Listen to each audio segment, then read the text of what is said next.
This is a demonstration of an end-to-end anastomosis using the sim board. You can see we've cut through the small bowel model all the way through the bowel wall and into the mesentery.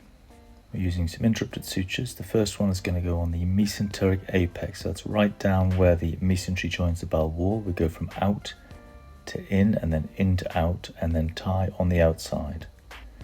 This is a braided suture, so 3 to 4 throws are sufficient. We'll leave that end on a clip. Then we go to the anti-mesenteric apex and we do exactly the same thing with an out to in and then in to out suture, which is tied and then put on a clip.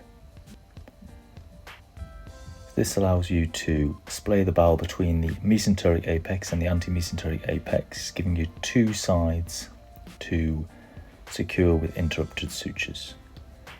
We stitch towards ourselves, so we start with the bowel in this orientation at the mesentery side and we go out to in and in to out. Decent bites, seromuscular, so we're taking the serosa, the muscle, and excluding the mucosa if we can. Tie on the outside, and these sutures are done approximately 2 to 3 millimeters apart. The spacing slightly exaggerated on the model for ease of time, but would probably put these sutures slightly closer together. Again, out to in to out, so seromuscular, serosa and muscle, excluding the mucosa, and then tie. It's a really simple, straightforward technique. Useful if you've got a loop of small bowel sat right in front of you. Not as easy to do it in this way if you've got a more difficult to get at loop of small bowel. However, for a straightforward end-to-end anastomosis, this is a lovely way of doing it. Nice and simple.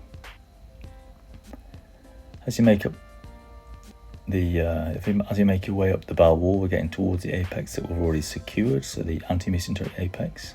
And then what we're going to do is we're going to flip the bowel, so we're looking at in the other orientation, so we're looking at the back wall. We can pass the mesenteric apex suture through the mesenteric defect and put the anti-mesenteric apex on a clip to the top of the screen. And again, normally we would suture towards ourselves. It's just myself doing the anastomosis here, so I'm suturing away from myself because I'm just sat at a table. But in theory, your colleague who is across the table from you can then do this wall of the bowel, suturing towards themselves. Again, 2 to 3 millimeters apart.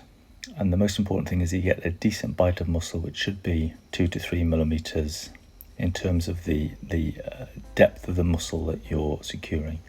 The sutures should be snugged down. You do not tie them really tightly, as you can strangulate the muscle. They just need to be snugged down so that the edges of the bowel are opposed. And again, we work our way up.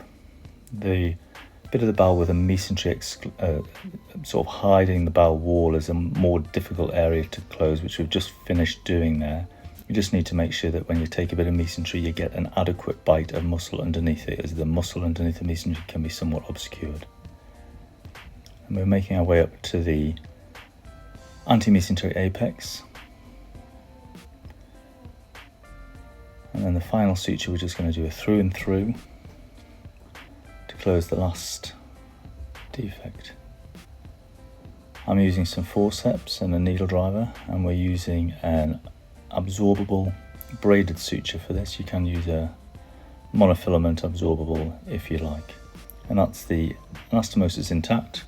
Once you're happy, you can remove your last 2 sutures and that's it done.